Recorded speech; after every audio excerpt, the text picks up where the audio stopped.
Alright, well I just finished up the new RCPowers plane. This is the T-50 Pak Fa version 2 plane from RCPowers. This is billed as the F-22 killer, so we will see once we get it in the air whether it holds up to its reputation. I love the F-22. The F-22 is a great plane. If this is more maneuverable than the F-22, then I'll be very happy. It's a great looking plane. The lines on this plane are spectacular. I made a couple changes which I think make it look a little bit nicer. The RCPowers plan calls for the nacelles to come up to about here, and they are squared off, very boxy. And what I've done is I've taken Depron sheets, I've heated them up and bent them into the tubes and glued them down to make it look a little bit more like the original. But what I also wanted to do was to keep the airflow to the back of the plane as open as possible. The stabilizers, you'll notice, and the rudders are very small, and I do use the rudders when I fly, so I wanted to keep the airflow going as free as possible to the back there. A couple things on this plane also: the Microjet version 3 motors I put on. Instead of a single Super Mega Jet version 2 on 4S power, I decided to go with twin Microjet version 3 motors.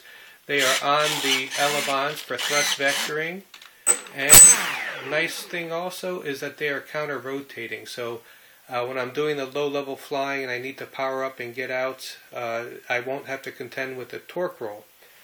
Let me show you the bottom of the plane. The plane's got KF4 airfoils, which I like to use on all my planes. I live in a windy area, and the KF4 just adds so much stability.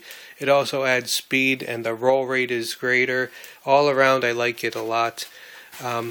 Here we have the twin servos, heavier duty servos for the thrust vectoring. The elevons on the back have the motors on them, so I beefed up the servos for them.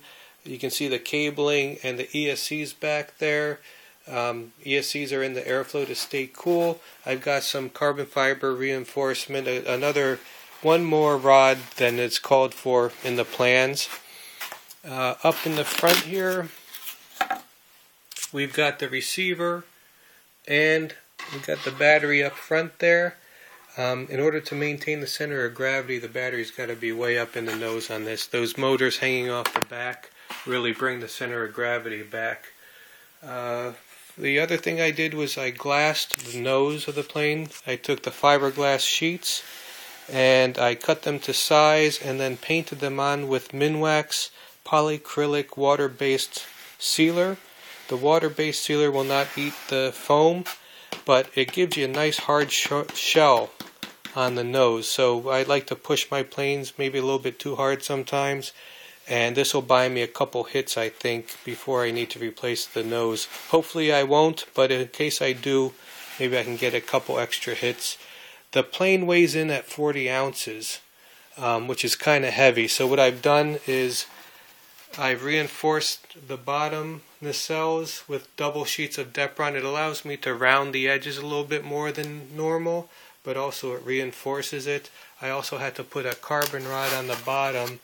The nacelles, right here, this carbon rod here, the nacelles were flexing. So this secures them a little bit, stiffens up the whole body, stiffens up the wing. So all I'm waiting for now is for some good weather. I gotta say, it's a beautiful plane. Look how nice that looks. The 40-inch wingspan, 53 inches long, but it just looks beautiful. And I can't wait to paint it. I don't paint my planes until after the maiden flight. It's a jinx. So once I can't wait to do the maiden flight and give it a nice paint job, and this thing's going to look beautiful.